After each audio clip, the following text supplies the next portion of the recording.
Oke, ada pertanyaan nih dari Wong Jo Probolinggo. Halo, Wong Jo Probolinggo, salam dari suku Dayak Kalimantan.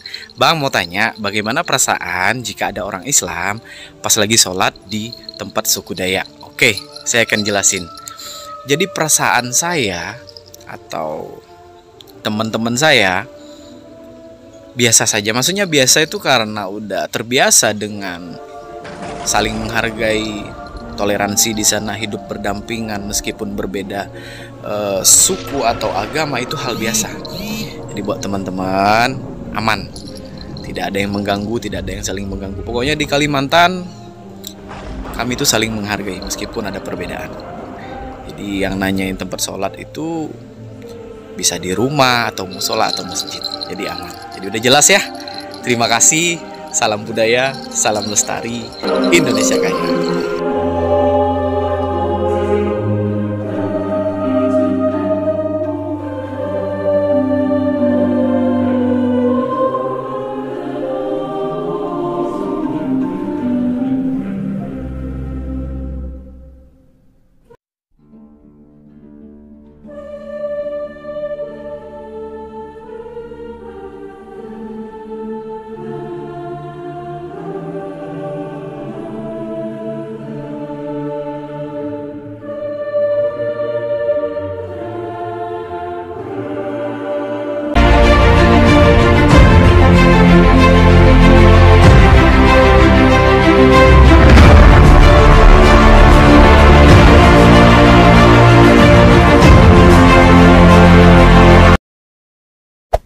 Hey there.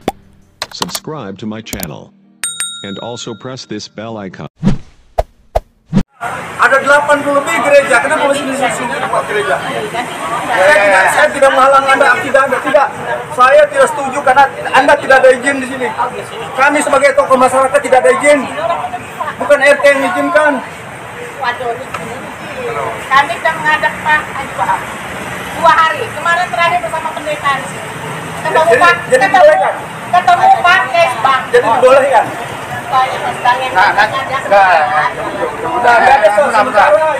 Ini mereka nakal, Pak. Kami nanti Bukan masalah angket. Ini bukan masalah angket.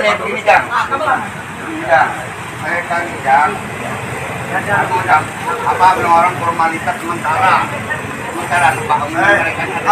Asal kamu tahu, mereka ini licik. Oh enggak, kalau licik saya temannya Coba bayangkan, Anda buat acara pertama diam-diam, sekarang berani pasang label gereja di depan sini karena kelicikan Anda. Jadi ya, harusnya bubar, tidak ada apapun kegiatan. Saya tidak setuju. Saya tidak setuju, bubarkan. Bukan saya melarang Anda bergereja, bukan saya melarang Anda Kristen, silakan dengan agama Anda. Kan sudah dibilang, ada Ustadz Kondang yang menyeru-nyerukan kepala daerah untuk tidak memberikan izin pendirian rumah ibadah agama lain, termasuk gereja. Kan Ustadz Kondang itu yang mengatakan itu, ya. Dan itulah yang mereka takuti, kepala daerah ini bakal membuat dosa jariah kalau memberikan izin pendirian rumah ibadah agama lain. Itu persoalannya. Jadi apa maunya sekarang? Maunya gimana gitu? Semua gereja itu pasti ingin memiliki izin, ingin memiliki legalitas yang jelas. Tetapi kan tidak dikeluarkan. Kemudian persyaratannya juga sangat sulit. Sudah dapat persyaratan, izinnya nggak turun-turun. Nih, cobalah Pak Menteri Agama maupun Bapak Presiden Republik Indonesia, Bapak Joko Widodo, Bapak Kapolri, lakukanlah sesuatu untuk bisa mengatasi masalah ini. Jangan anggap enteng loh ini.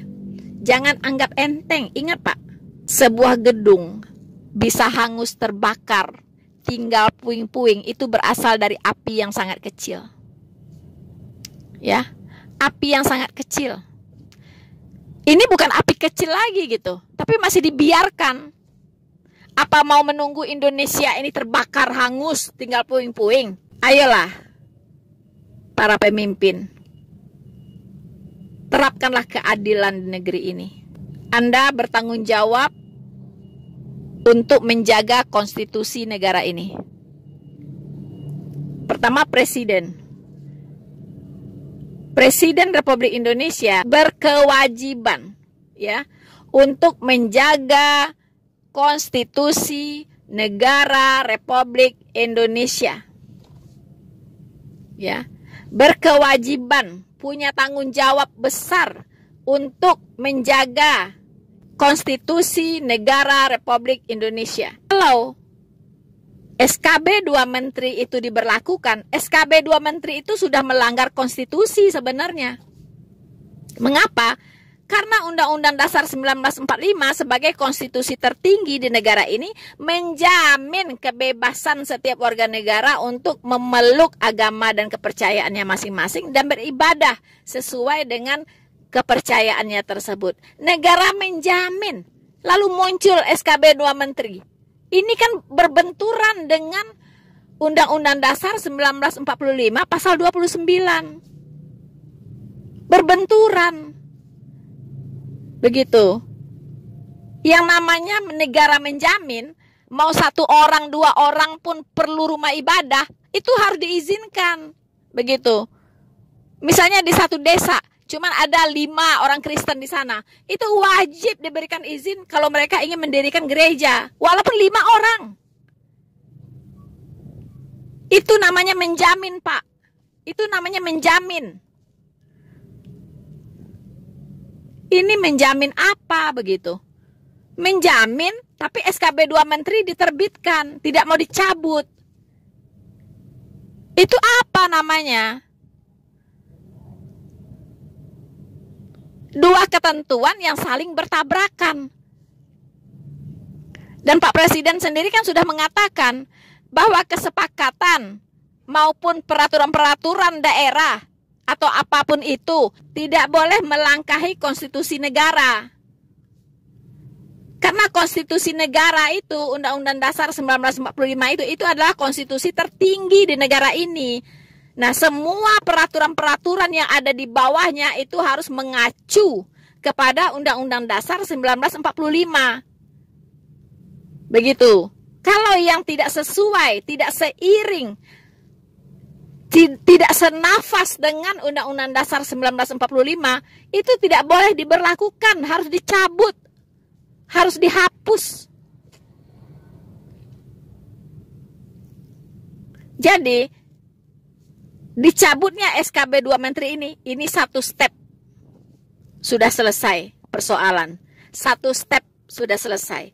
Baru yang kedua nanti menertibkan para ustadz-ustadz itu. Ya, yang berceramah di mana-mana ya, yang membuat masyarakat ini jadi radikal. Yang suka menjelek-jelekkan agama lain, yang suka memfitnah agama lain, yang suka menafsirkan pengajaran-pengajaran dari kitab agama lain dan ngawur semuanya. Itu harus ditertibkan. Sudah banyak, sudah ratusan gereja yang dibubarkan, yang ditutup, yang tidak dapat izin, sudah tidak terhitung. Ya, sekarang tinggal kepada pemerintah. Anda mau keluarkan izin atau tidak? Itu saja persoalannya. Semua gereja pasti mau punya izin. Semua gereja pasti mau punya legalitas. Pertanyaannya, pemerintah daerahnya mau tidak mengeluarkan izin itu? Itu saja persoalannya. Nah, alasan tidak mengeluarkan izin biasanya apa? Tidak memenuhi persyaratan, ya kan? Nah, persyaratan ini siapa yang buat? Yaitu isinya di SKB 2 Menteri itu, persyaratannya A, I, U, E, O itu. Dan berat begitu persyaratannya. Nah, kan lucu. Pemerintah mengeluarkan persyaratan yang memberatkan. Sementara negara harus menjamin kebebasan umat beragama untuk memeluk kepercayaannya masing-masing dan beribadah sesuai dengan kepercayaannya tersebut. Jadi nggak sinkron ini. Nggak sinkron, pasti ada sesuatu yang salah di negara ini.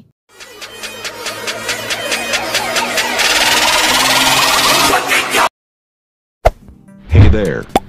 Subscribe to my channel. And also press this bell icon.